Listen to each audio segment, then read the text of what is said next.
Well, hello, everyone. Sorry that you heard that verbal prompt. All right, reinforcer and preference assessments. So for those of you that signed up last week, thank you for for adjusting your schedule and being so accommodating in rescheduling for this Thursday. So obviously you guys are here because you want to learn more about preference and reinforcer assessments, obviously.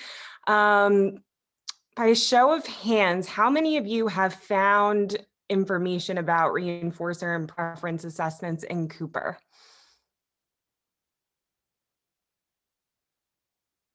Not many, right?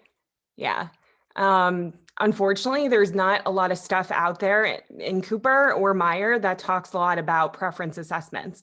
They go into detail more so about reinforcer assessments. So hopefully we can help you guys out tonight in regards to that by doing some fluency drills, reviewing, and then our favorite part, application. So I think, hi Shelby, welcome. Let's see if I know Lana is relatively new, not so new. And then everybody else, you guys are familiar with ABA Retake. So Shelby, welcome. I'm Jenny. And then there's Janae Laudicio. She's gonna be instructing with us tonight. So all of you know that I'm a retest taker. I started ABA Retake because I wanted a safe community for you guys, because I wish I had a place like this when I was studying and when I was testing.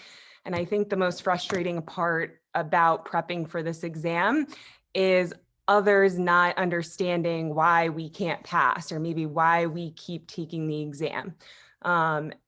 Along with maybe not getting what we need from other prep courses, right? Because a lot of prep courses kind of focus on, I don't want to say the bare minimum, but they focus on the basics versus we try to go beyond that because we know the exam is friggin' difficult.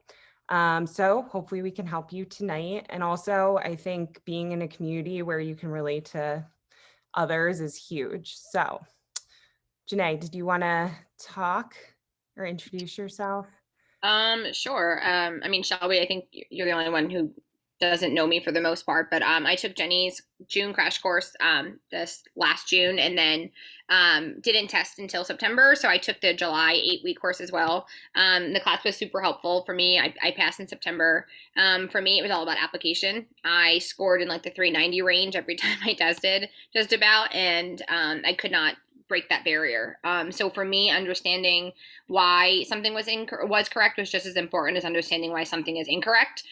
So to have that in the moment live breakdown, comprehensive, everything together, and having other people explain why they selected that answer kind of puts your mindset in a different avenue of how to dissect questions, was super helpful. So welcome. You're in a safe spot, and you're gonna do great. So. Thanks, Janae. Yay, Lauren Wolf, hi. Okay. All right, guys, we can get started because it's 10 after 7. So we're going to go until 10 after 9.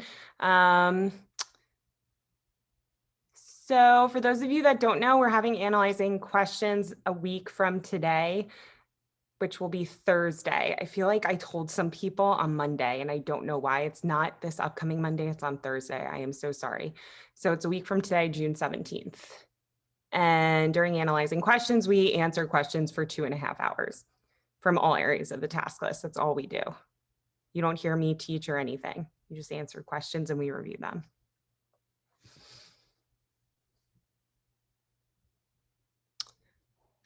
And that's the schedule.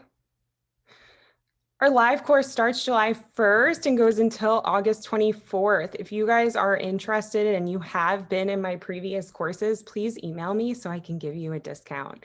Our live course is 16 classes. Those of you know it's on Tuesdays and Thursdays from 7 p.m. to 9 p.m. We always go over and we break down the 4th edition task list. We review for an hour and then we answer questions for an hour. All right, guys, so a preference assessment. Before we get started, Janae, do you mind just going back to the last slide? Sorry. Thank you. Why do you guys think doing preference and reinforcer assessments is important? Let's start there.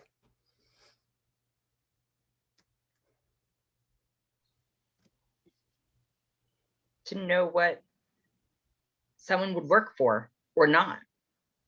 Perfect. Yeah. Reinforcement, right, Jennifer? Thank you. Yeah. So we want to make sure we're increasing behavior we want to see more of, or we want to give them an MO to actually engage in the behavior. And we have to reinforce that. And we all know that reinforcers and preferences change all the time. You might like one thing one day, and the next day you might not like it anymore. So good, Lauren, it can be so individualized. Absolutely. So that's why we have preference and reinforcer assessments. I know for myself during supervision, I was not taught about one of them. I was only taught about the reinforcer indirect checkoff list assessment that I gave to parents. That was literally it. So, all right, thanks, Shanae. So guys, preference assessment versus reinforcer assessment. Everybody, a lot of people get them confused. Preference assessment we know is going to be an indirect or direct assessment where we are trying to figure out the potential reinforcers that are going to be reinforcing the individuals we're working with. So obviously we want these reinforcers to increase behavior. Sometimes individuals do preference assessments. Once we figure out the preferences, then we do a reinforcer assessment. Yes. Also, each individual is different. So if the individual has, we're going to get into more detail about it, but we can't just do any type of assessment on an individual. So certain assessments are more geared towards certain individuals depending on what is in their repertoire.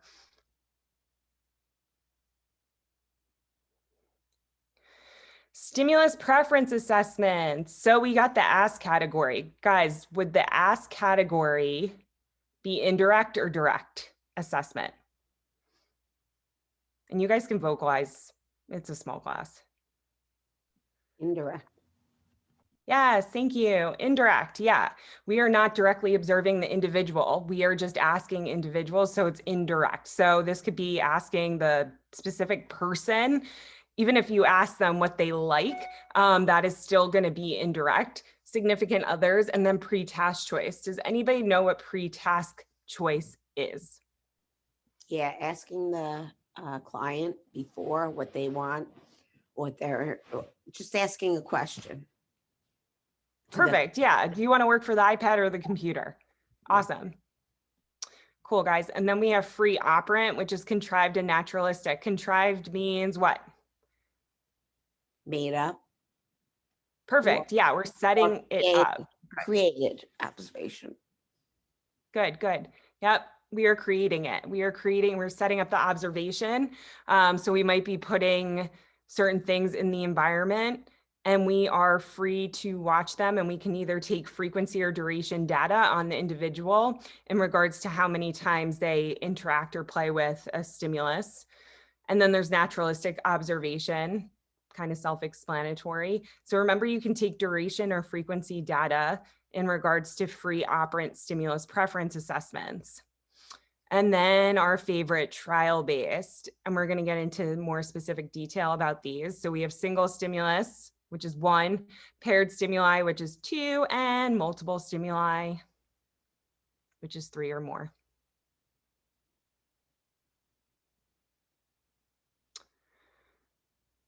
All right, guys, so we kind of just went over this. So free operant observation, duration or frequency based.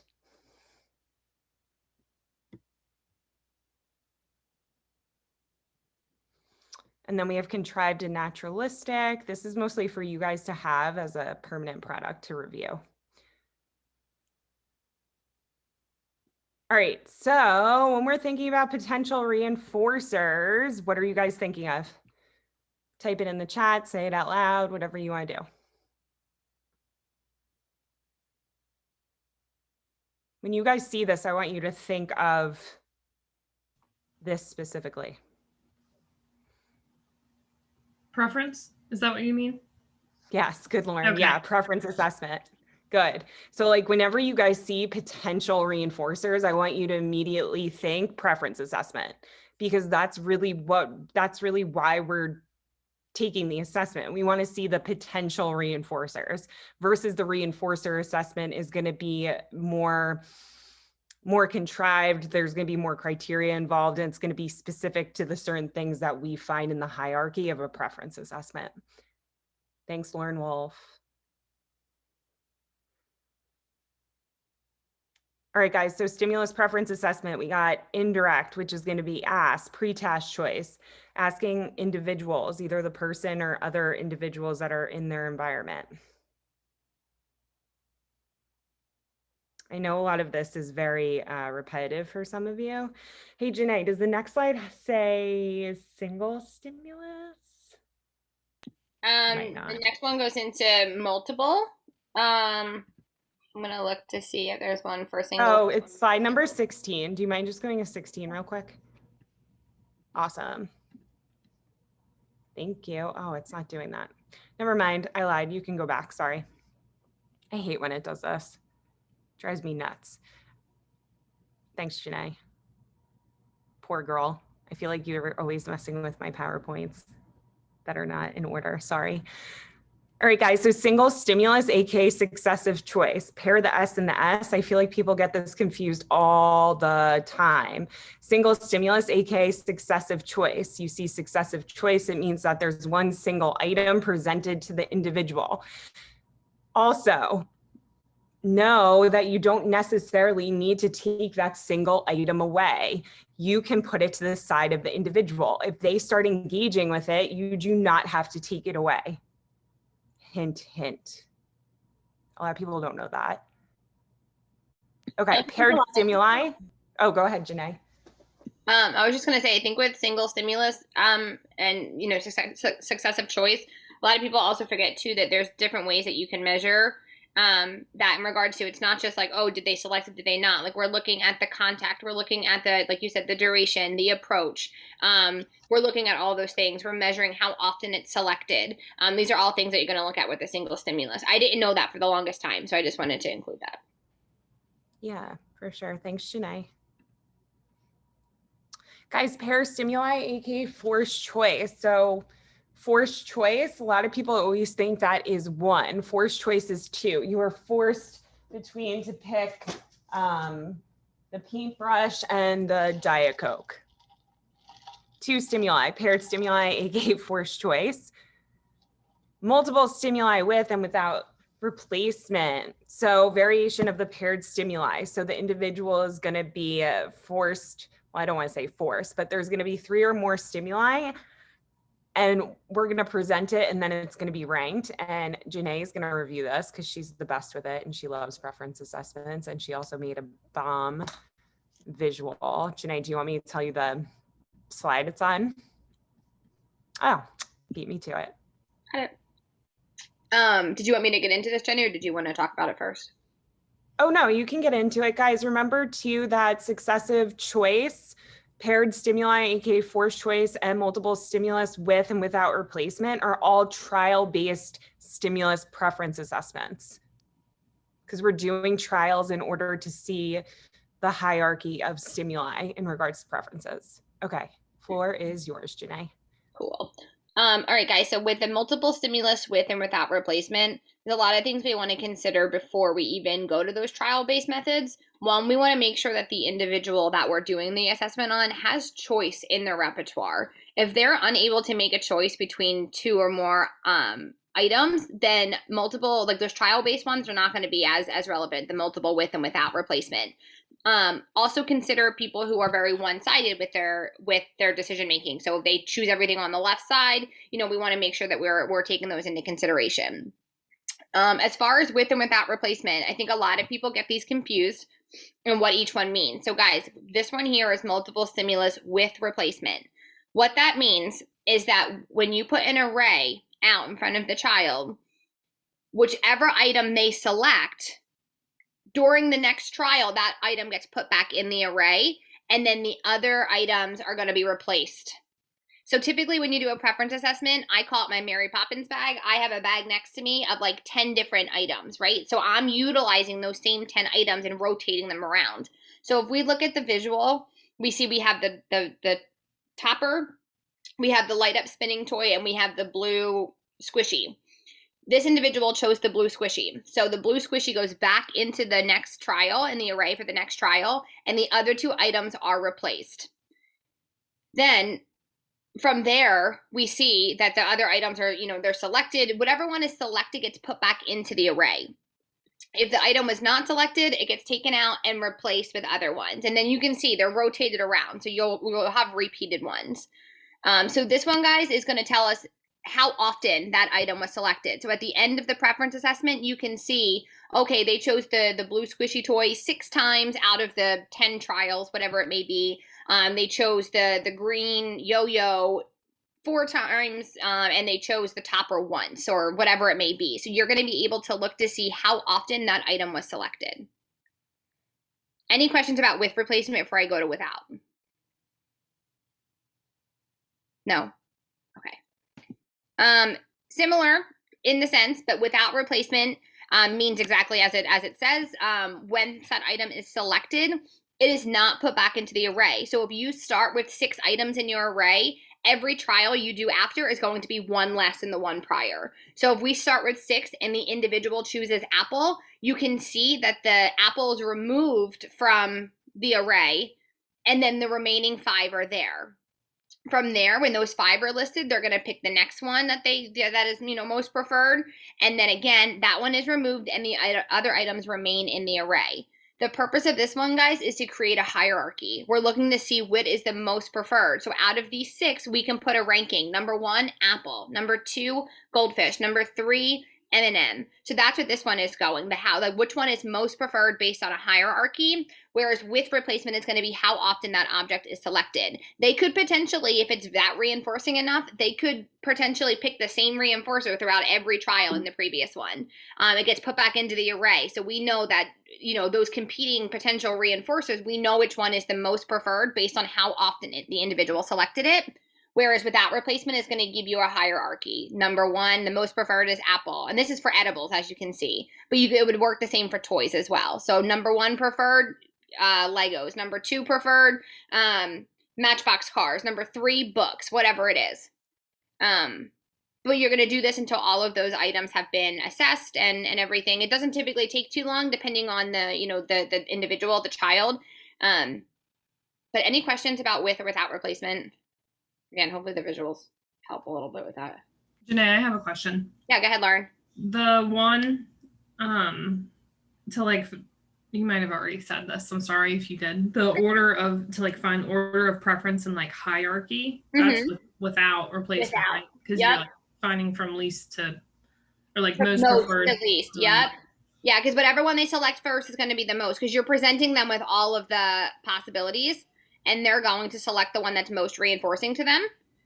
So that's going to be the number 1 of the hierarchy. So that's going to be a list of most to least in that hierarchy sense. Whereas with replacement, it's going to be the one that's selected most often. Okay, thank you. Yeah.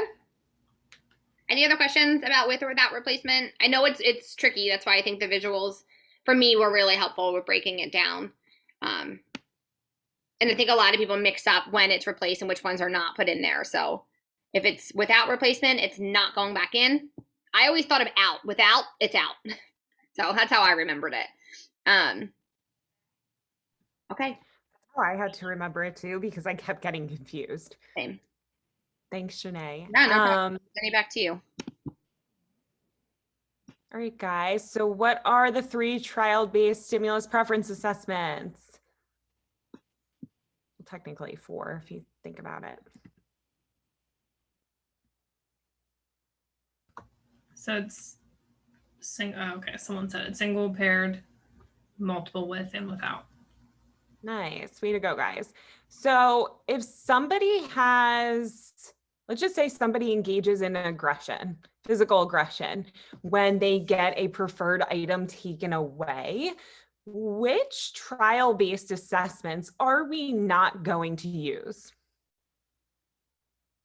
So if an individual engages in aggression when they get preferred items taken away from them, what preference assessments should we not use? Without replacement. Good. Jennifer, awesome. What else, guys? So we know multiple stimuli with and without replacement is going to be one of them. Good, Margaret. Forced, absolutely. Because forced, you do have to take the items away from them. You are comparing two stimuli. They pick one, you write it down as highly preferred. You take that away, you present another two. So paired stimuli. Janae, did you want to add to that at all? No, I mean, I think exactly what you said is perfect. If the individual, like we said, guys, we know that when I said it earlier about like making sure the individual has choice in their repertoire, like Jenny said, if we have an individual who engages in problem behaviors when things are removed, then those trial-based and that paired choice is not going to be the best option because we know that we're going to spark a problem behavior by doing a preference assessment.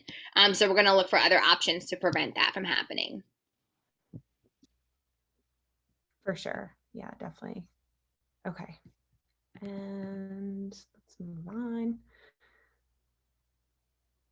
Guys, successive choice, remember, is one stimuli. I'm sorry if I'm being repetitive.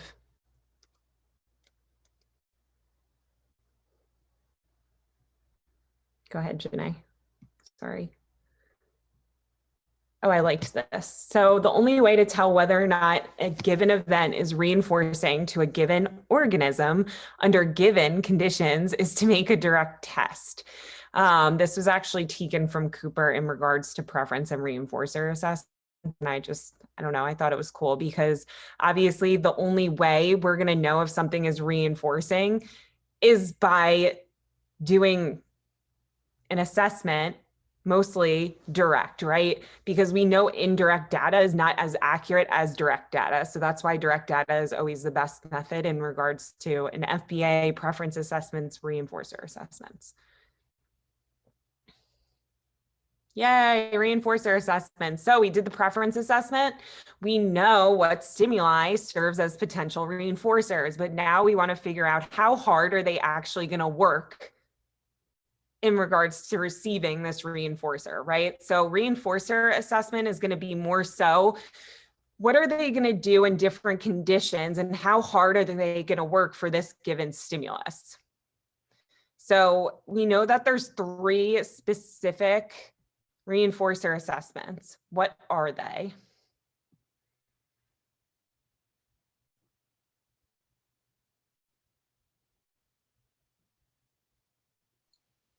Concurrent.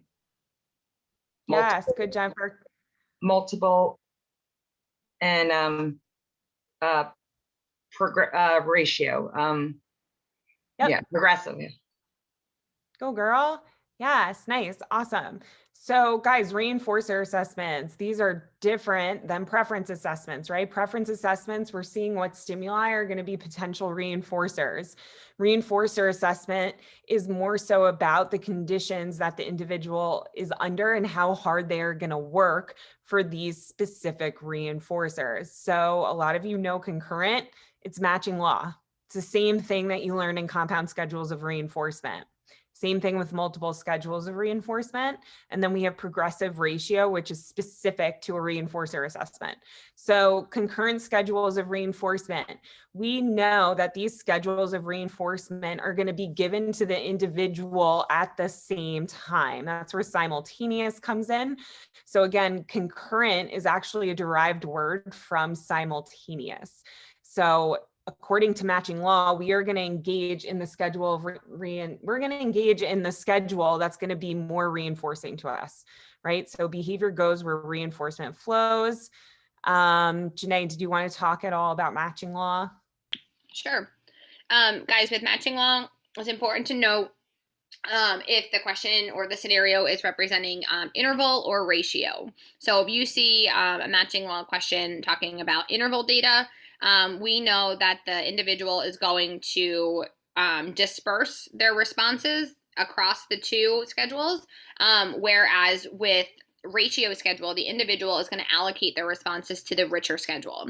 So if you have a an FR2 versus an FR8, the individual is more likely to engage in the behavior on that FR2 schedule because it's going to meet them with reinforcement faster. If it's an interval question, and this is important to note, like when you're, dissecting questions, if it's an interval question, they're going to be more inclined to equally disperse the responses because they're getting it on that time schedule versus having to put out more effort in a ratio schedule. There's a page in Cooper, and I can write the page in there that was really helpful with explaining that because I did not know that prior to reading the 3 little sentences in Cooper. So Thanks, Janae. Yeah, and that's more in regards to the proportion and what to do for interval schedules in regards to concurrent schedules of reinforcement. That's in section E and F, guys, in case you were wondering.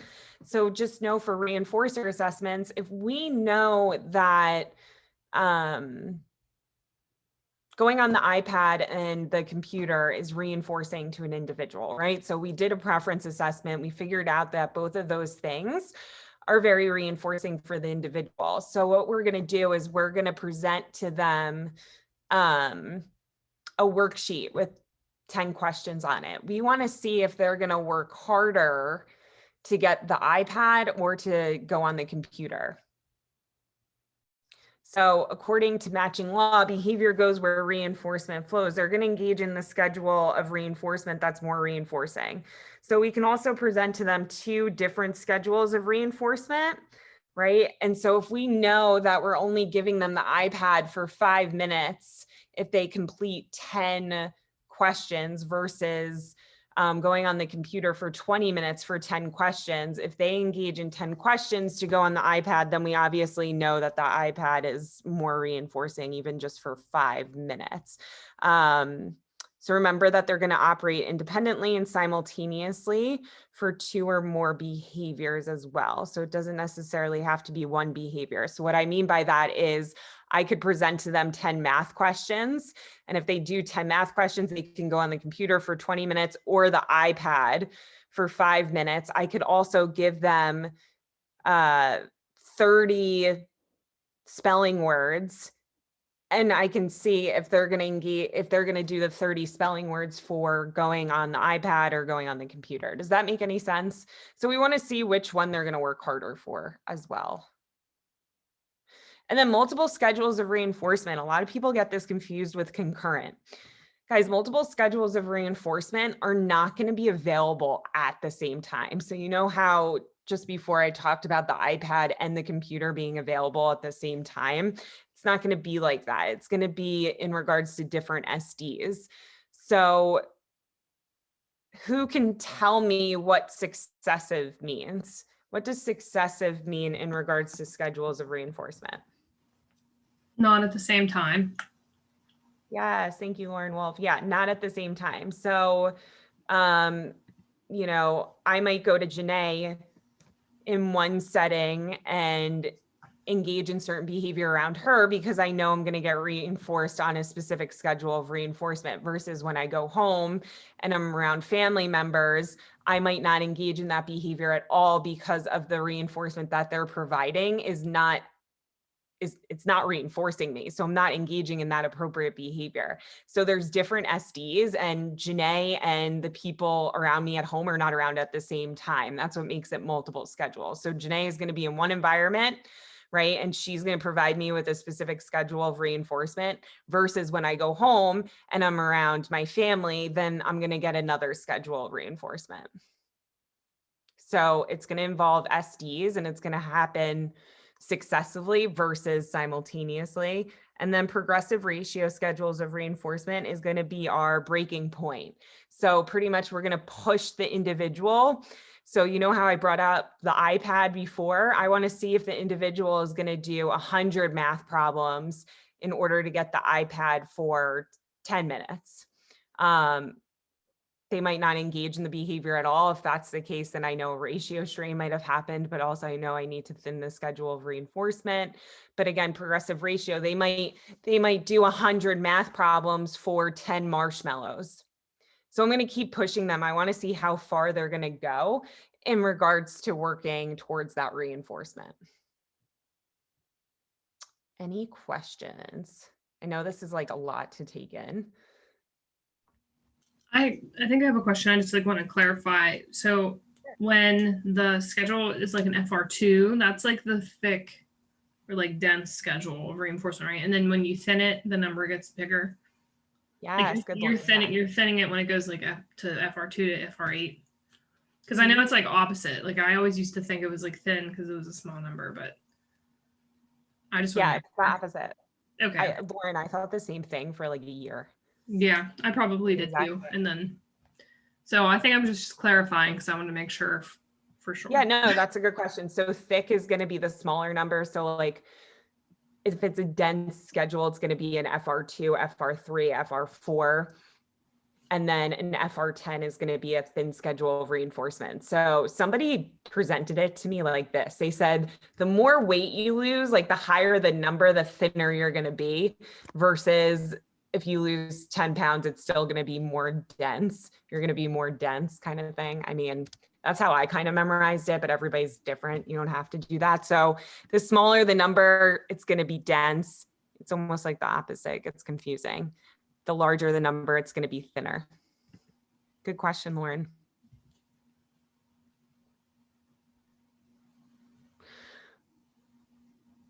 There's a visual for you guys.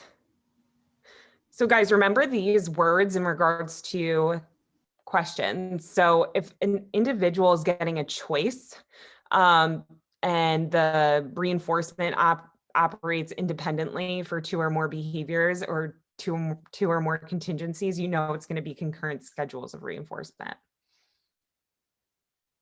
So this or that. Multiple schedule, here's my example. Sitting in one seat is reinforced about every 5 minutes throughout class. So VI5 for one teacher, but only at the beginning of class for another teacher. So the individual might work harder throughout the class for the one teacher if they're getting provided more reinforcement. So you always want to look at those multiple schedules and see what behavior they're engaging in regards to that specific schedule of reinforcement. Janae, did you want to add anything? No, I think that was a good example with that. So just look for those keywords, like Jenny said. So for matching law, look for making a choice. For multiple, look for those different the different SDs and the different locations and the different schedules being provided. And then progressive schedules of reinforcement. So again, we are thinning that reinforcement schedule. So if the individual is used to getting reinforced on like an FR4, we're going to do an FR5, then we're going to do an FR6. And we want to see if the individual is still going to work for that iPad after doing 6 math problems. If they do 6 math problems, well, guess what we're going to do? We're going to give them 7 and see if they still work for it. If they give up at 7, for the they don't want to work anymore to get the iPad, but they're going to do 15 problems to go on the computer, then we know the computer, they're working harder for the computer. So you might do 5 simple math problems for a marshmallow. And then what would they do if they had to do 10 math problems for 1 marshmallow?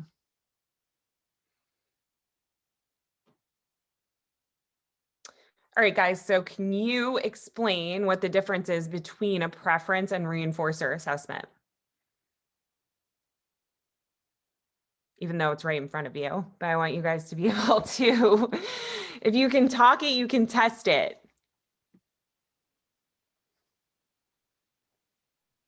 Go ahead, Jennifer. Did you unmute yourself? Preference is the potential reinforcer, where the stimulus is the how hard they would work for a Reinforcement assessment. Reinforcement assessment. Good. Yeah, awesome. Yeah, so guys, preference assessments, we're going to identify what those reinforcers might be, and then we're going to test them under specific conditions for a reinforcer assessment. Awesome. Guys, real quick, I'm going to spit out some random, I don't know, terminology and tell me if you think, type in the chat if it's a preference or reinforcer assessment. All right. So the first one, let's do forced choice. What is that? Good, it's a stimulus preference assessment. Awesome. What type of stimulus preference assessment is it? Forced choice, aka paired, good. We know it's 2 stimuli. Is it under, good, it's trial-based. Awesome, guys. Beautiful. Progressive ratio schedules of reinforcement. What is that? Progressive ratio schedules of reinforcement. Reinforcer assessment. Awesome. Reinforcer breaking point. Good. Awesome. Awesome. Contrived observation. Preference. Good. Also known as free operant preference assessment. Is this trial-based? No, we are not doing trials. We are just observing. We are free to observe what the individual is doing. We can take duration or frequency data. Awesome. What about a reinforcer menu?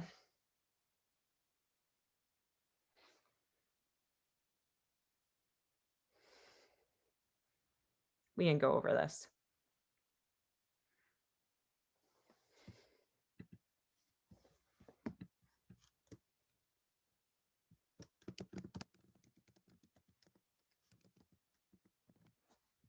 Sorry, guys, my PowerPoint just minimized. Where'd you guys go? Okay. Reinforcer menu is a preference assessment good because it's going to be like it's like pre-test choice to a degree. Good. Kind of confusing, right? All right, guys, multiple stimulus with replacement. What is that? Preference, awesome. Trial-based. How many stimuli?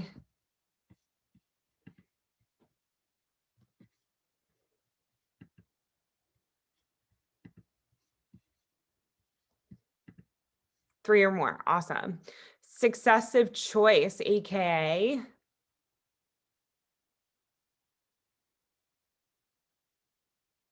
Single stimulus and it's trial, awesome. That's giving the individual one stimuli. Do we take it away from them if they interact with it? No, we don't have to. We can just put it by their side. Obviously, if they start interacting with it, we're going to let them interact with it. We're not going to take it away. And then we're going to present to them another stimuli. If they could give 2 craps about that stimuli, we're just going to keep on going. Make sense? Okay. Concurrent schedules of reinforcement.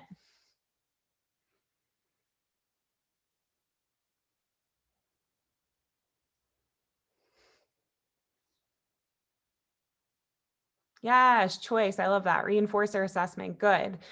Let's see. What did I forget? I forgot a couple, I think.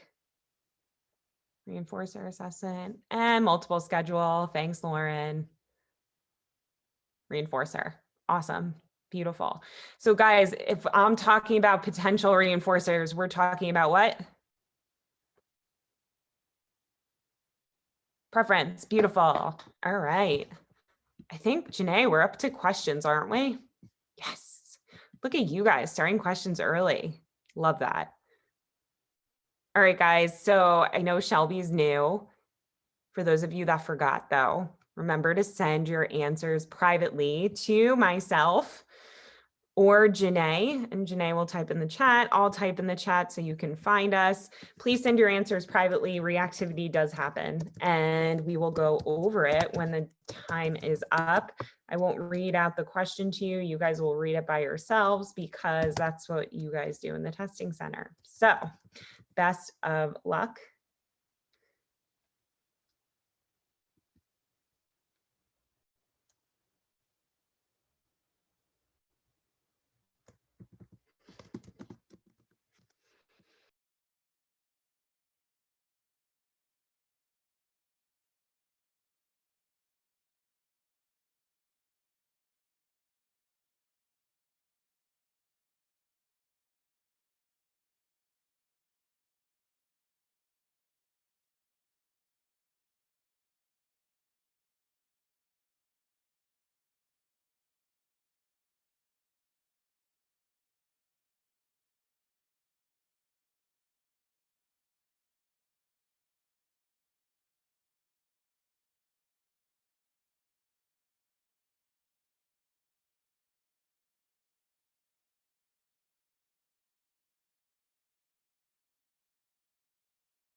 Okay, guys, 10 seconds. Janae, how are we looking?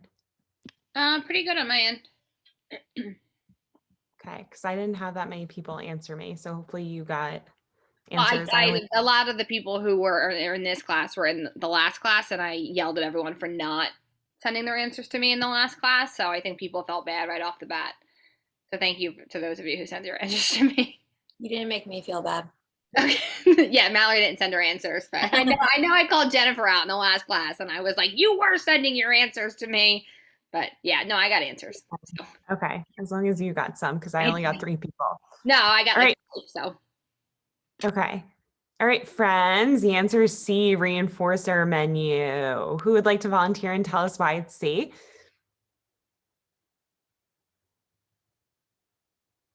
I can go. Go ahead, Mallory. Well, we kind of just went over that a reinforcement menu is kind of like a pre-task, which I look at indirect assessments as. It's something you do before a direct assessment usually. Awesome. Yeah. Perfect. Yeah, guys, so we know paired choice is a trial-based stimulus preference assessment. Duration-based is going to be what? Is that part I of think the that's- like free operant? Because it can be duration or frequency. Good, Lauren. Awesome. Okay. Yeah. And then same thing with D. So those are all direct. Reinforcer menu is just a menu of reinforcers that the individual can pick from prior to them engaging in the behavior. Obviously contingent upon the appropriate behavior, then they get that reinforcer, but that's going to be indirect. Awesome. Way to go, guys. Any questions? All right.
All right. Janae, how are we looking? I got 4 answers. No, I lied. 3. I got 4 answers. We're looking Mhm. good though on my end. We're missing 1 person. Hopefully they just went for a walk or something. Let's see. We'll give you 10 more seconds and then we're going to review it. If you want to volunteer, let us.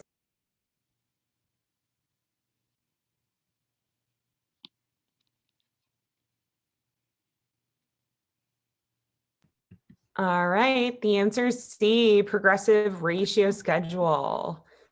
Who would like to volunteer that hasn't had a chance yet? I will.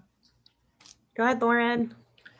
So he was working for the chips with one word correctly, and then for the 2 words, and then he worked his way up until 8 words, but then he stopped. So I knew that that was his breaking point of no longer working for the chips. So that's why I chose progressive ratio. Way to go, girly. Nice. Thanks. Awesome. Did everybody get it right on your end, Janae? Mhm. Same. All right, we'll go on to the next one.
Janae, how are we looking?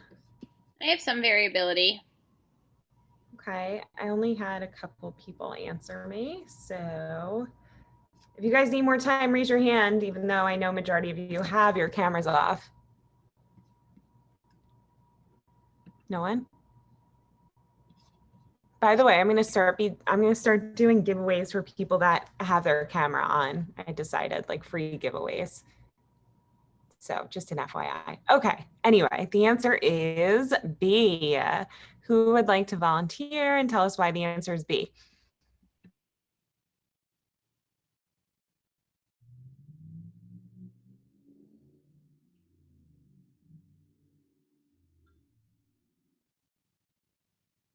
I'll go. Stop laughing, Janae. So they want to figure out a preference hierarchy, which makes you start thinking, all right, which one do we want to use? But then it says least advisable. So I read through all of them. A would be a cool way to figure out some things in a hierarchy.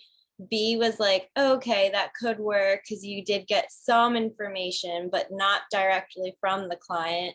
And then C is another pretty cool way to find a hierarchy, same as D. So I went with B because you're just taking the advice from the caregiver, not directly from the person that will be working for the reinforcers. My bad, I'm muted. Way to go, Mallory. Amazing. Yeah. So how many of you at first didn't see least advisable? Anyone? So we know B is the least advisable because it's what? An indirect method. Yes. Thank you. Any questions, guys? All right. You guys are quiet. I know it's a small group, but all right, on to the next one.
All right, guys, let's go over it.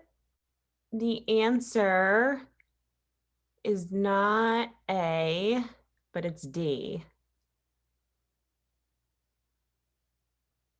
All right. Also, I'm sad because nobody's sending me their answers now. Makes me super sad because Yeah, I want to see your rationales. Makes me happy. Okay, who Wow, would like to Janae, volunteer? you yelled at people that bad. They're not sending her answers. You're a bully. This question is scary. Why is it scary? Let's review it. It just makes your mind go like, meh. I don't A know. lot of Well- parts to it. Let's be realistic. I mean, I took the exam. Never mind. I'm going to be quiet. I feel like this is a great question. I do too. It's a I also made it. multi-dimensional question. Like It's you got to an look at a lot of AKA things. question. Yeah. AKA all the way. This is, guys, this is like part experimental design. This is, so obviously, I always tell you guys, whenever there's a graph, always look at the title no matter what, because the title gives it away. So we can automatically, I'll let you guys explain it. Who would like to volunteer? I was gonna say I really liked it. I know I already volunteered, but I can. Go ahead, Lauren, it's fine. Okay. So like I would like these, and there's like a bunch. We'll just like kind of go through each one. So like histogram and bar graph, like that was all of them. But then yeah, I saw the paired stimulus assessment. So I knew it was forced choice. So that kind of like puts it between A and D. But the tricky one was knowing that it's a preference assessment. And then the high P, I kind of just like assumed that was because it was picked the most. Yep, awesome. A lot of people on my end picked A. So guys, that's why reading every word is so important. I know this was like a tedious, my brain hurts question, but I mean, it's just always good to check the box. So like we know the first part of every answer choice is correct. Histogram, aka bar graph. Successive choice is going to be single stimulus. And then for low P marshmallow, we know the low P is Pringles. All right. Don't let graphs scare you. If anything, I think they're super helpful sometimes when it comes to questions. If you just look at it from different angles, it sometimes can be more helpful. So don't let it scare you. All right, any questions?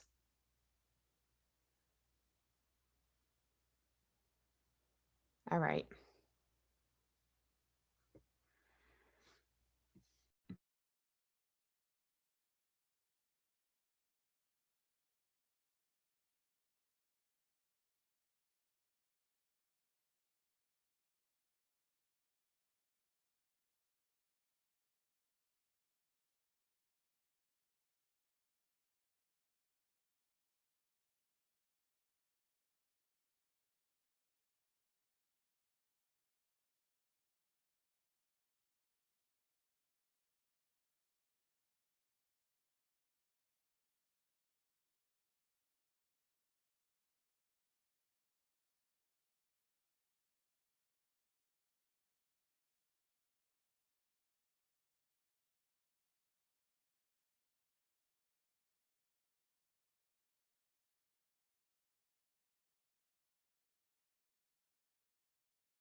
Guys, raise your hand if you need more time. All right. Some of you may have seen this before. It's a fairly new question though. So the answer is B, free operant preference assessment. Does anybody want to volunteer that hasn't had a chance yet and tell us why B is the correct answer?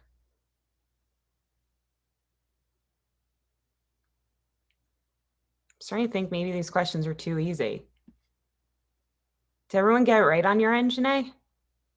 I had some variability on my end. I got it Okay. wrong. Okay. I can Do tell you you wanna why. tell us- What? Yeah, I can tell you why, Okay, yeah, thank which you. it might help. So in the first line, it says the BCBA needs to identify potential reinforcers. So I knew right away that was preference assessment. So then that would X out D. I always struggle with these. I think C too. So not C because it's not multiple schedules of reinforcement. Multiple stimulus with replacement is going to be a trial Okay. base. And that's preference. Correct. Yeah. So that was a guess. But I want to go with free operant because it says free operant preference assessment. And so if the client picks up and throws any items in front of her, what would be the best assessment? I chose paired because in my mind, I thought, well, if the client is picking up anything, I have some sort of control over the item. Does that make sense? So she doesn't just have, she just can't pick and choose whatever she wants. Gotcha. So that's why I got it wrong. That's absolutely wrong.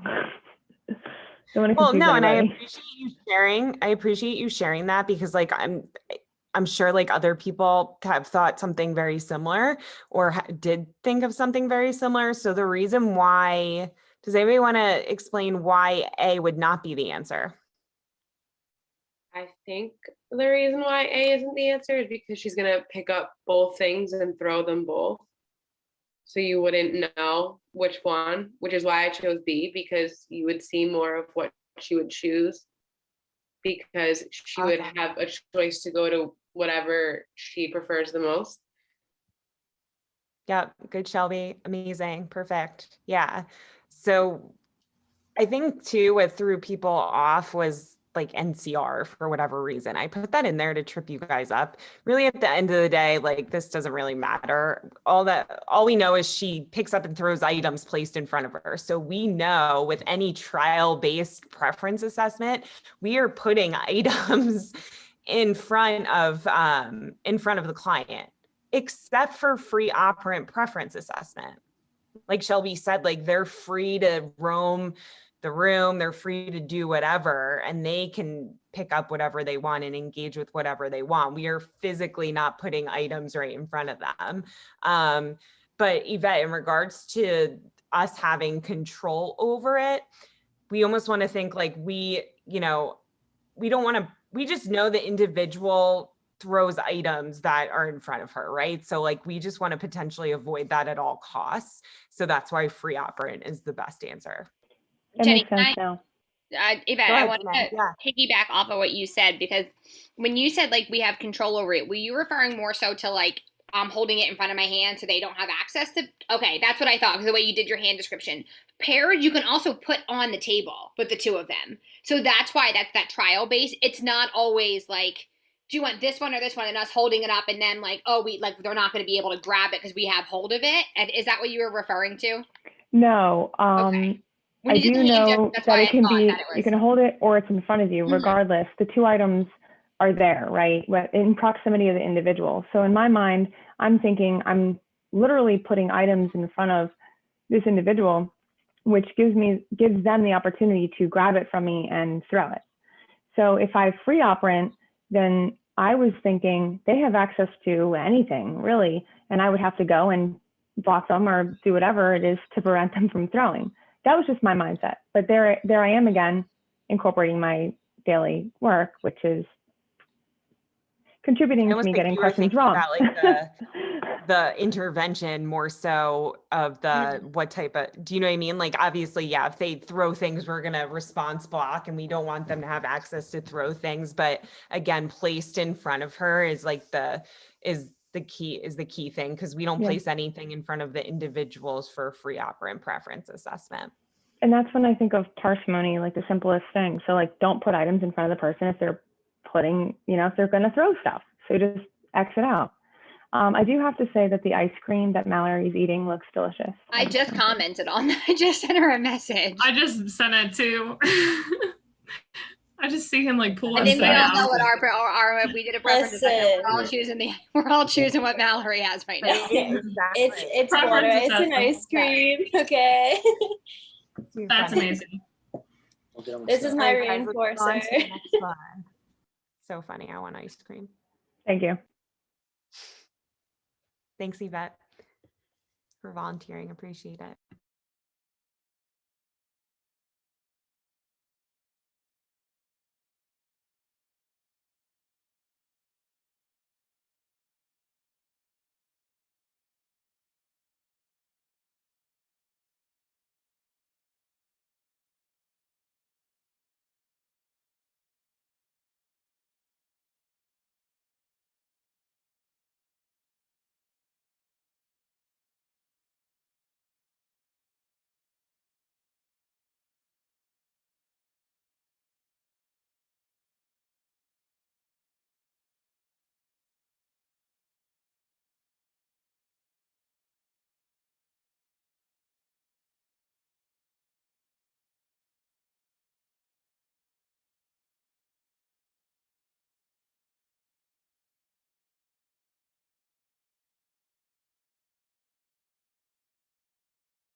All right, guys, we'll do like 10 more seconds because I got a lot of answers.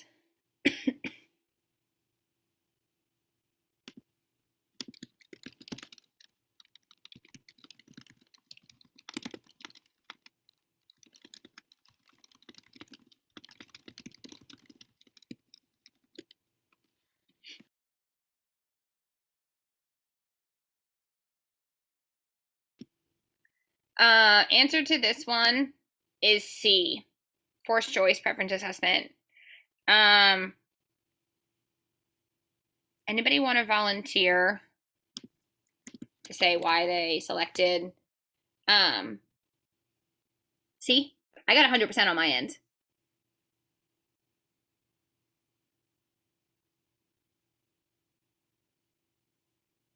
Anyone? Even if you went already, that's fine.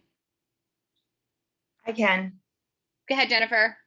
So this is one of those that you got to read the words. It's just a ton of the AKAs. So I narrowed it down to the keywords being 2 items, preference assessment. So 2 I considered paired or forced. But then I looked at A and C. A, paired stimuli reinforcer assessment isn't the answer. So C, forced choice preference assessment is the correct answer. Awesome. Way to go, Jennifer. Yeah, way to break that down. Because I mean, the with these questions, we know that they have a lot of similar answers. So you are able to break it down. So 2 reinforcers. So you can eliminate B and D right off the bat because we know that multiple stimulus preference assessments are going to be 3 or more. So then you get down to paired and forced, which we know are AKAs. And then it gets down to, right, like exactly what you said, knowing what's the difference between a reinforcer, or which one's a reinforcer and which one's a stimulus. Preference assessment. So when we're doing this, we know that a paired stimulus assessment is going to be a preference assessment. Way to go. All right. Let me clear that.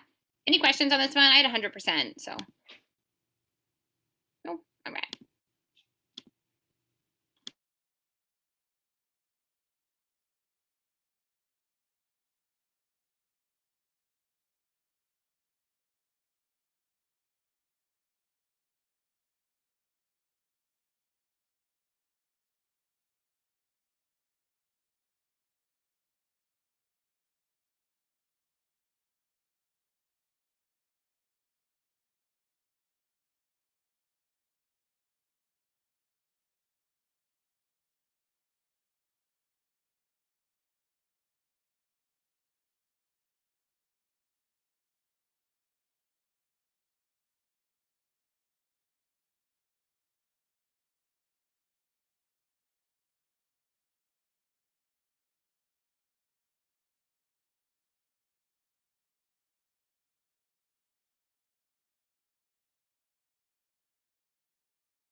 All right, guys, let's go over this one. Janae, how are we looking? Because I only got 2 answers. I had some variability on my end. Okay. All right. Guys, the answer is A, concurrent operant reinforcer assessment. Who would like to volunteer?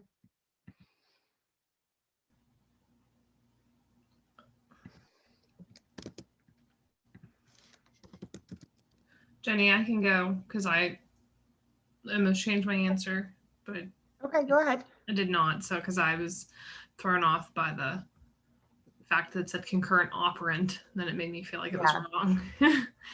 But I stuck with it because she already found the possible reinforcers, or she already has them. So, like that means she already did the preference assessment is what I like assumed.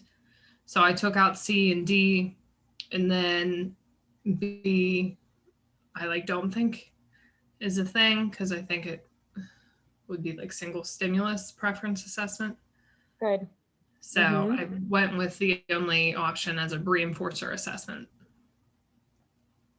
Awesome. Yeah, way to go, Lauren, with the process of elimination. I think the first time I saw concurrent operant reinforcer assessment was in FIT, and I didn't think it was a thing either. But we know in regards to reinforcing behavior, right? When we're doing that, that is operant behavior, right? It's not respondent behavior. So concurrent operant reinforcer assessment is just a really fancy way of saying concurrent reinforcer assessment.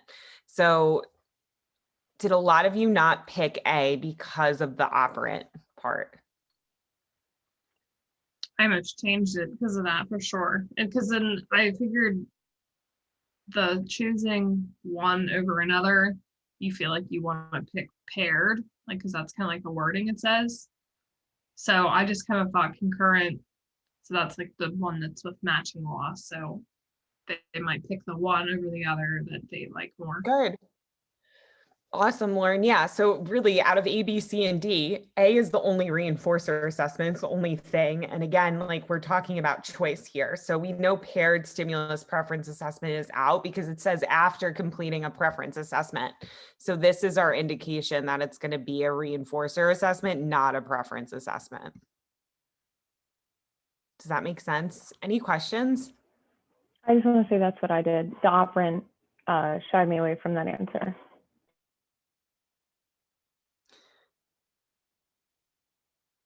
Yeah, so guys, just know that concurrent operant reinforcer assessment is a thing. It's just making it more fancy. Obviously, if it said concurrent respondent reinforcer assessment, we know that would absolutely not be the answer because that is not a thing. Can I add Right. one more thing, Jenny? Sorry. Sure. Because I've like seen things like this on mocks where I like want to choose it just because of the one word, but I like didn't change it because I was like for sure set on the fact that like after completing a preference assessment like really helped me make my choice because I knew, so that took out preference assessments easier for me. Like I know sometimes like I've seen words where I don't know what they mean, but I like go with it because it does make the most sense. Because that's when I do, Yeah, I would for change sure. my answers, you know, the 6 previous times I've tested. So we know Yeah, no, thanks. do that. Yeah, thanks, Lauren, for sharing that too. Yeah, it does make the most sense, right? Like even if this was new to me, concurrent operant reinforcer assessment, yeah, it would throw me off. But I'd be like, oh, well, it is operant reinforcement when you think about it, and we're engaging in it's an operant behavior contingency, so it's not wrong. Awesome. All right, guys, on to the next one. You guys are doing awesome.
All right, guys. The answer is D, caregiver interview. Janae, did you get 100% on your end? No, I had some variability. All right. Who would like to volunteer that hasn't had a chance yet?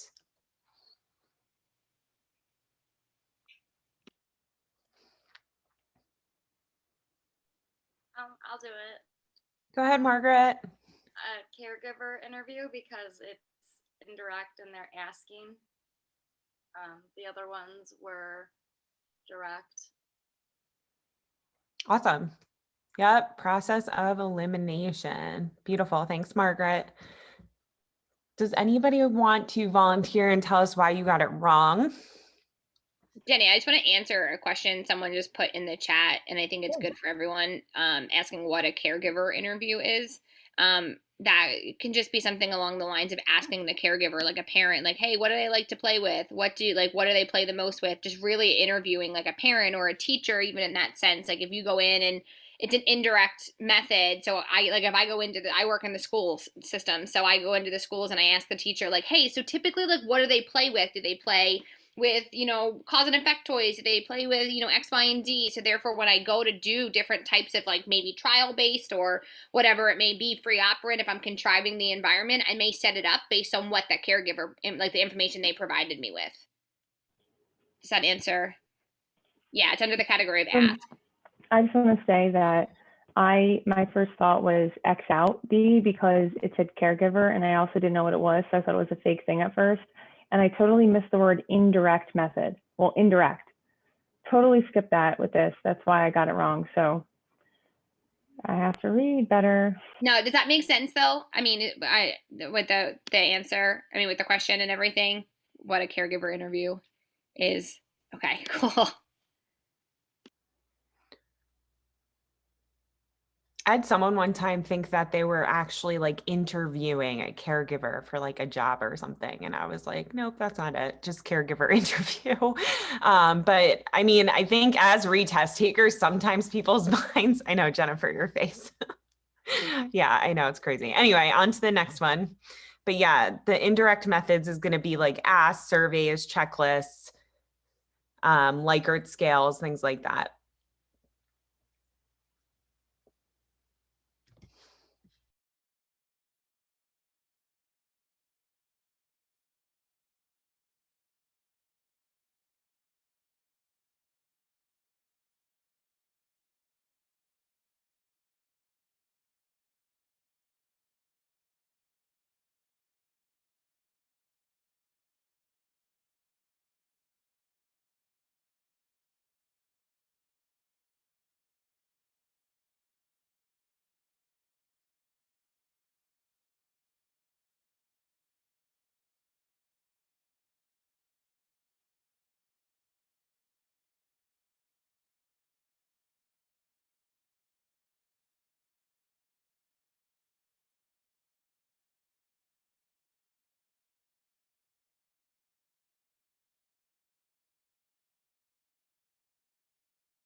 All right, Janae, how are we looking? I have 100%. Nice. I have variability. All right, friends, the answer is B, duration-based preference assessment. Woot woot. Who would like to volunteer? I will if nobody else does. Go ahead, Yvette. So keyword for me was that she takes data on how long her client interacts with each item. And then another keyword was longest to shortest to determine the hierarchy. So that's why I knew that when I saw the words how long and the words longest to shortest, I knew we're dealing with time. So then that's why my immediate answer was duration. Way to go, girly. Yep. Those keywords make such a difference. I had some people put A, and I think it's because maybe they looked at the hierarchy. And we know that multiple stimulus with and without replacement determines like the best hierarchy in regards to 3 or more stimulus. But because they're talking about the duration of how long they're engaging with each item, that's why duration-based preference assessment is the best answer. Does anybody want to volunteer and kind of say if they got it wrong another way, or?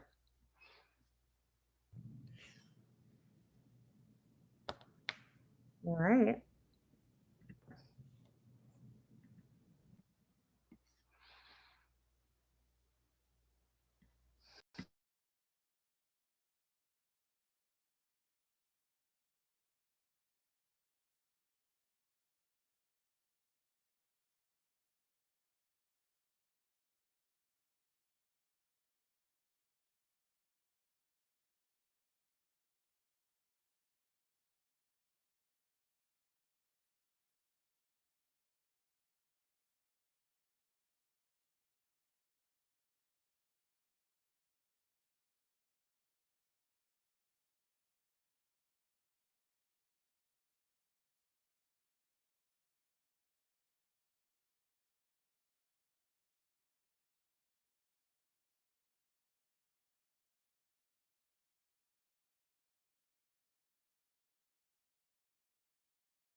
All right, guys, we'll do like 10 more seconds on this one.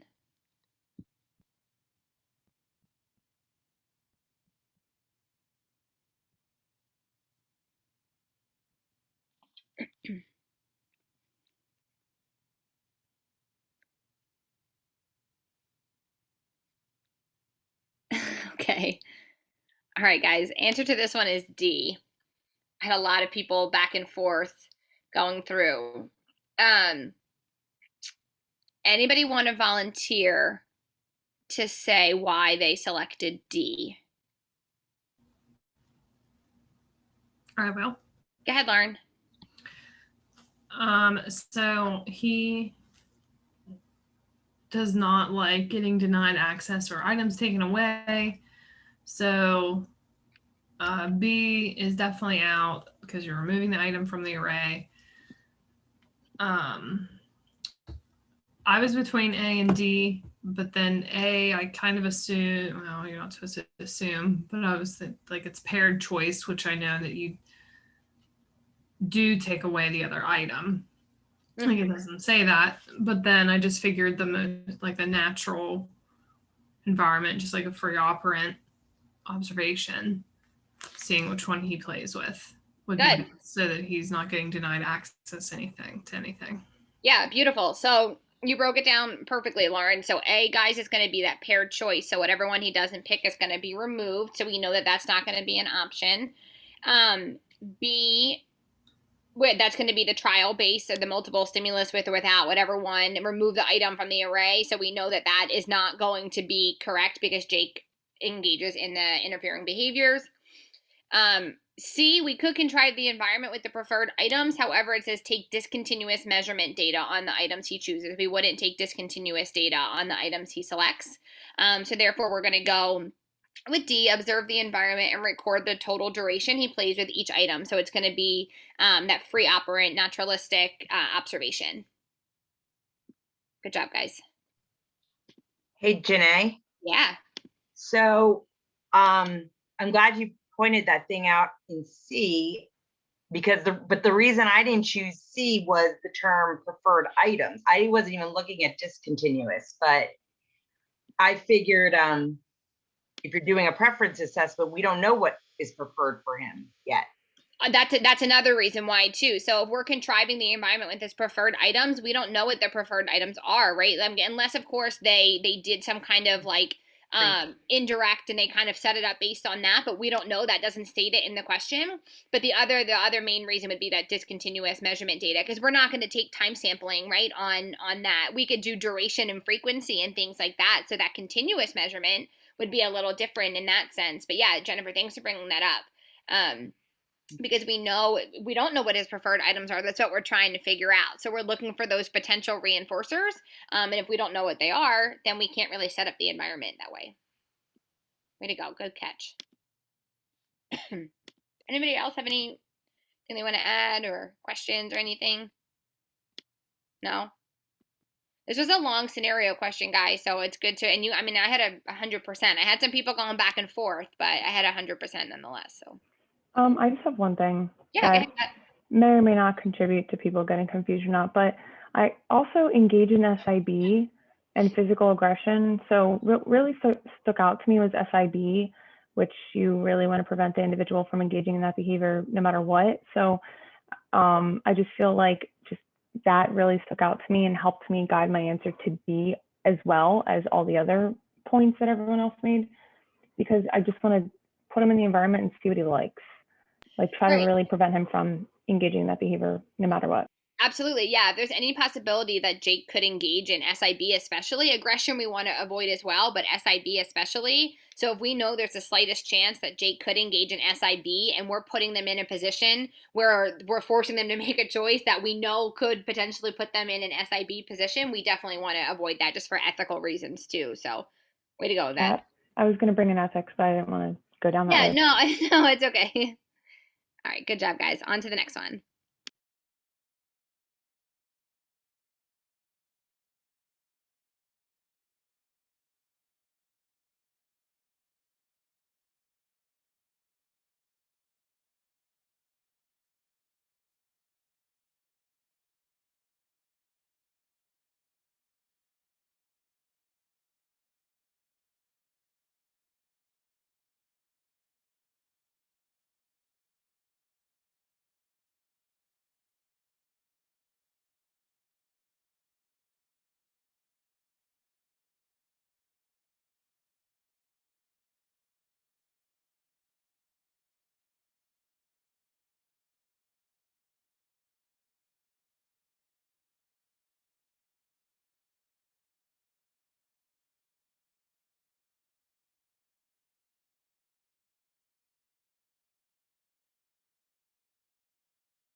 All right, guys, we'll do like 10 more seconds on this one. I love this question.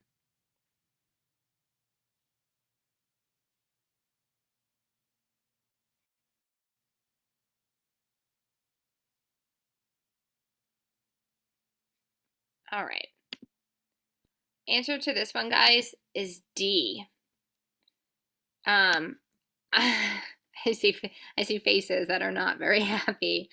Guys, this is a really good question, and we'll break it down for you. Does anybody want to volunteer and say why they selected D before we get? I had a lot of people pick A for this one. I'll go, I guess. Go ahead, Shelby. I'm not really sure if it's right, but I chose it just because praise isn't a reinforcer doesn't mean you can't praise her while giving her the reinforcer. Right. What are we doing if we do that? Pairing. Way to go, Shelby. Yeah, so no, you're exactly right. So if we're looking at the we see it in the reinforcer assessment that praise is not a reinforcer, but apples are.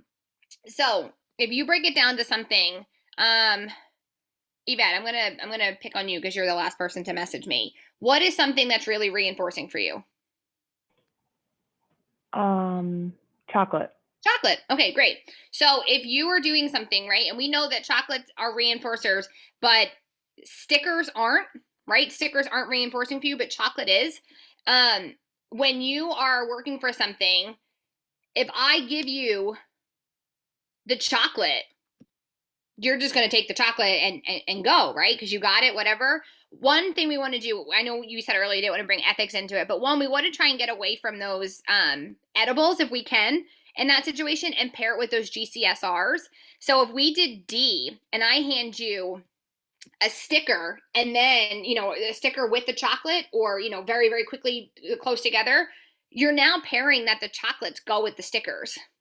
So that's why we would do that. What we would do it in that way. So A, which a lot of people put A, if we give just the chocolate, they're just relying on the chocolate. We're not we're not pairing it with any other stimulus. We're not pairing it to turn stickers into a GCSR. So that goes down to that pairing process. Whereas D, that's what's happening in this one. So we're going to give that praise and that apple just the same way we were giving Yvette the sticker and the chocolate. So now we're pairing stickers with that chocolate to make that a GCSR. And it's going to be something we're going to rely on naturalistic reinforcers in that sense. So praise, stickers, tickles, high fives, whatever it is, those GCSRs, so that we're not solely relying on edibles as well.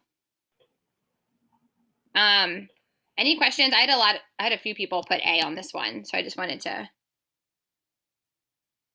And everyone knew, right, that before Lily, we're not going to give it to her before, right? Okay. I think when you look at this question too, it says praise is not a reinforcer. So you're like, okay, it's definitely not, like, I'm not going to give her praise because it's literally said in the question, it's not a reinforcer. Mm-hmm. But then if you think about the fact that it says like would likely be the best to use. So we know that you would immediately go for A because give Lily an apple, but not praise.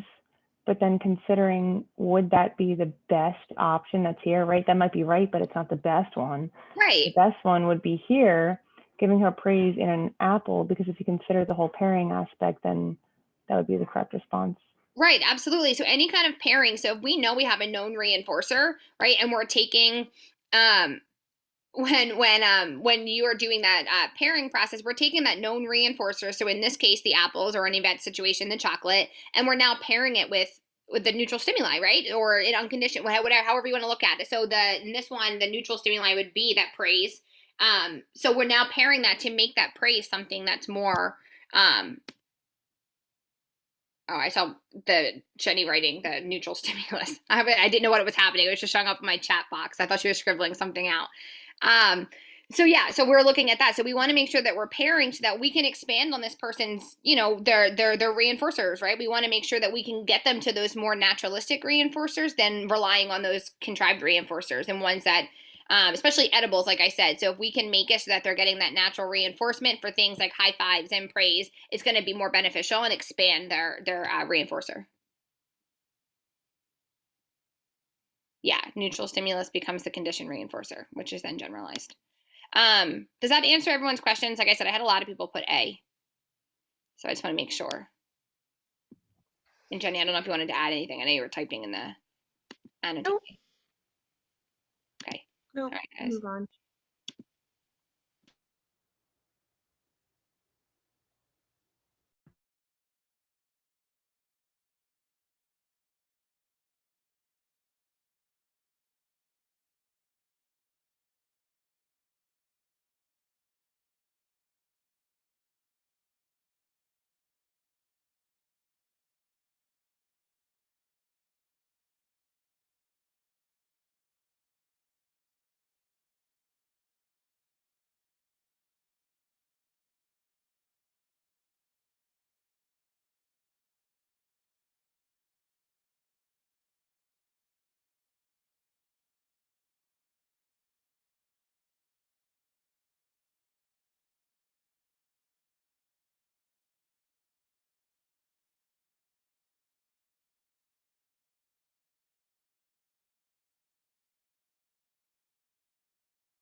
Hey, Janae, I have some variability.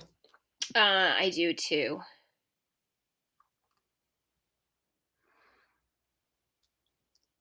All right, friends, ready? The answer is D, forced choice preference assessment, aka paired choice. All right, who would like to volunteer and tell us why the answer is D?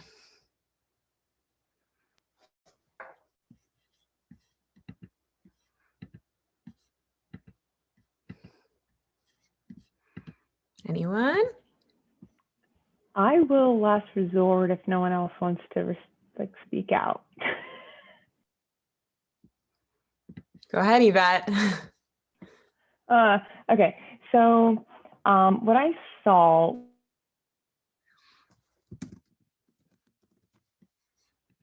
Uh-oh, she froze on me.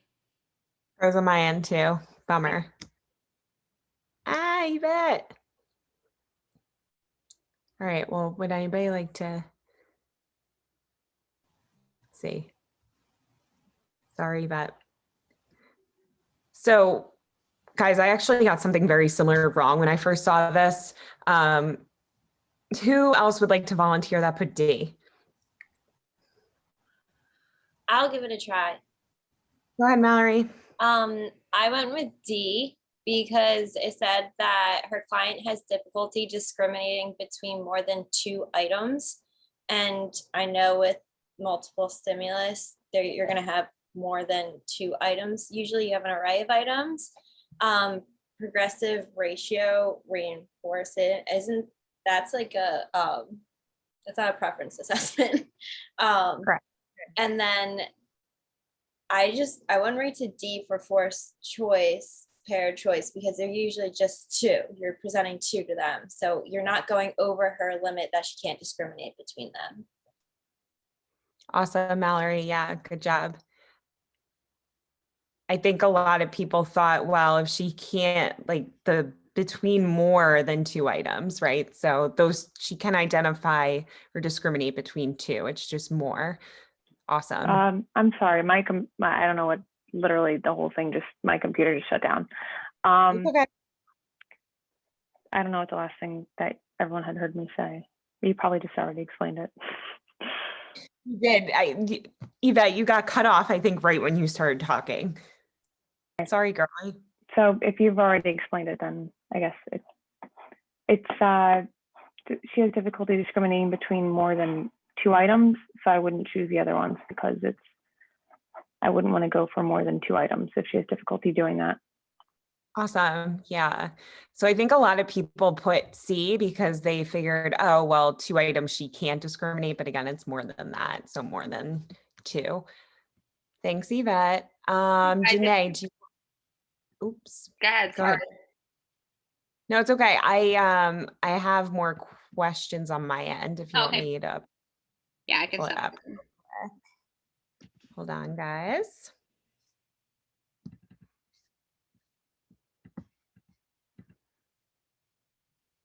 Can everybody see this? Awesome.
All right, Janae, how are we looking? I have people changing answers, so pretty good for the most part. Oh, sorry, my camera's off. Pretty good for the most part. I do have some variability though. 100% on Team Jenny. All 3 people. Yay. Okay, guys. The answer is D, multiple stimulus, which is supposed to be in there without replacement. Who would like to volunteer and tell us why it's D?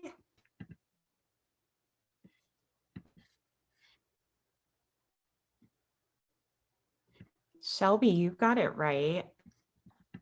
So I was going to talk because I was honestly between A and D. And the only reasons for that was because I figured with a free operant, you could do it for a duration time, but maybe I was wrong.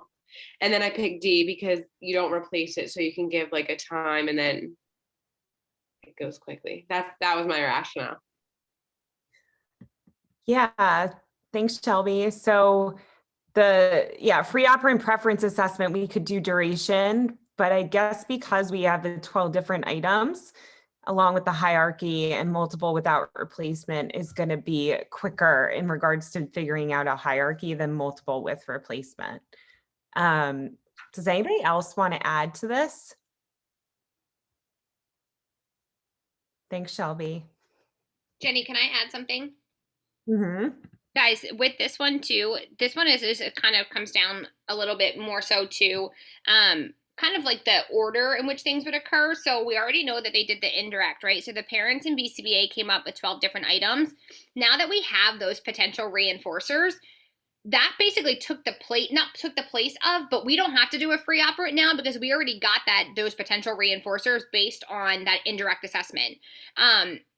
Because we have that, we can now take those to a trial base to form that hierarchy. If they didn't do the indirect assessment with the parents and, the BCBA and the parents didn't come up with those 12 items, then yeah, you could potentially do a free operant to determine like, oh, what do they have? They selected, cars, books, Play-Doh, bubbles. They selected these in that free operant. So now we can put them in that trial base. But because you are short on time, you already got those potential reinforcers, and then you're going to use those because of the limited time and just do it trial based. Hopefully that helps a little bit too. Any questions, guys? My only thing is I always get confused between multiple with and multiple without. Is there like a key thing to remember between the two? I can jump in on this one, Jenny, if you want. Yeah, go ahead. What I always think about is like multiple without replacement. You're taking out the stimuli that they pick and you're not replacing it. So that's why it takes less time because you're not putting another stimuli in but go ahead, Janae. That's how I always remember it. Yeah, no, that's exactly it. So Yvette, with multiple without replacement, if you start with 5 items, right? I'll use my hand because that's easier. We start with 5 items, right? You pick bubbles.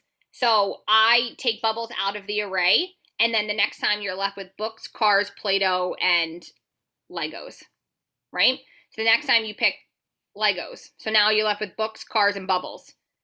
Then the next time you pick bubbles. So you're left with books and cars. And then the next time you pick, you get it, right? So it's going down. So it's faster in that sense. With replacement, if we have 4 things, right? And you selected books, the other 3 items get replaced, but books remain back in there. So think of out means it's being taken out of the array and not being put back in. Yvette, did you get confused? Is that why you were just wide-eyed? No, because I got it. Because without means that the stimuli that they chose is not being replaced. So it's like without the replacement of a new stimuli in replace of the the item that they chose. Yeah, the item selected gets taken out of the array and it's not put back in. Whereas with replacement, the selected item gets put back. It is replaced. So it's replaced again. So think of out and it's taken out. Once it's selected, it's not put back in. It's taken out. Yep, that makes absolute sense now. Thank you. That was my light bulb too, like back in the day when I couldn't get it. I was like, oh, take out without. Yeah. All right, guys, this is the last question.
Hey, Janae, how are we looking? I have variability. Ah, okay. I'm EIT, 50-50 on my end. got it. Okay. All right, guys, the answer is B, multiple schedule of reinforcement. Who wants to take the last one of the evening? Anyone? I feel like the smaller the classes we have, the more quiet people are, which is funny. I can go, Jenny. Thanks, Lauren. Go ahead. So the multiple schedule is like when there's a clear SD for like the two different schedules. Mhm. It's like how I kind of just think. Right. So for mom's house, like the SDs occurring every occurrence, and then for dad's is the every 2 minutes. So that was a really bad explanation. I'm sorry. Oh no, you got it, Lauren. I think You were just saying whatever. Go ahead. I'm sorry. Just for the SDs, I guess. But like I can see why some people might have thought it was maybe C too. Like I was thinking like the mixed up schedules because but that would mean that there was no SD. That would mean we had good. It would mean like we couldn't identify the schedule of reinforcement with the SD, which they're saying here they can, right? So like at dad's house, crying is reinforced after 2 minutes. At his mom's house, crying is reinforced after every occurrence. So like we have like CRF here. So like we can discriminate, the individual can discriminate it. If they said that like, oh, sometimes, you know, the cousin, I don't know, the cousin comes over randomly and like you can't discriminate that schedule of reinforcement, if that makes sense to you guys that put mixed. But again, this is, and Lauren, I think you said it too, this is successive, it's not simultaneous, which is helpful. So meaning like, it's not like dad and mom are in the same room together. It's not the schedule, the reinforcement is not available at the same time. It's at different times with different SDs, hence why it's multiple schedules. Right. Thanks, Lauren. You're welcome. Does anybody have any questions in regards to this one?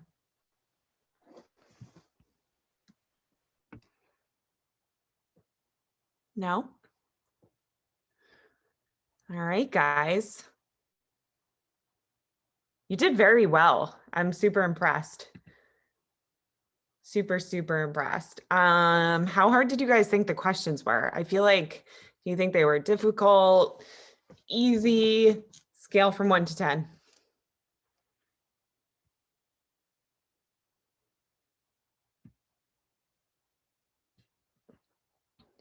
Wow. Janae, we got some 7s, 8s. I know. Made you think. I like Yeah. them.